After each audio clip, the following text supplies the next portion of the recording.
বালির মানুষের আশীর্বাদ নিয়ে আজকে নমিনেশন জমা করতে এসেছিলাম। নমিনেশন হয়েছে। আজ থেকে এই কাজটাও আমার বেড়ে গেছে বালির প্রতি। দল আমাকে আজ থেকে, নামটা অ্যানাউন্স হয়েছিল আগে, অফিসিয়ালি আজ থেকে আমি এই বাংলার লড়াইয়ে সামিল হলাম এবং বাংলা লড়াই, বাংলার মেয়ে জিতবে এই শপথ নিলাম। বালি জিতবে, বাংলা জিতবে।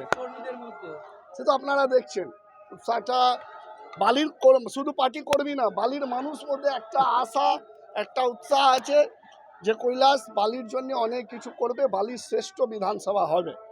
এই আশা নিয়ে আমরা মানুষের পাশে যাচ্ছি এবং মানুষ দুহাত তুলে আশীর্বাদ দিচ্ছেন। নিশ্চিতভাবে লড়াইটা মানুষ দুহাত তুলে আশীর্বাদ দিচ্ছেন, দেবেন। কিন্তু ইলেকশন কমিশনের যারা দায়িত্বে আছেন, যারা পুলিশের দায়িত্বে আছেন, যারা দিল্লি থেকে বা অন্য রাজ্য থেকে এসছেন এখানে বাংলা দখল করিয়ে দিতে, তারা মরিয়া পড়ে লেগে গেছেন। মরিয়া হয়ে কি যেভাবে হোক কেন তেন মেন এই বাংলার মানুষকে বঞ্চিত করবেন। কিন্তু এই বাংলা লড়াইয়ে আমরা জিতবো, বাংলা জিতবে, বালি জিতবে। এইটাই তো প্রচেষ্টা।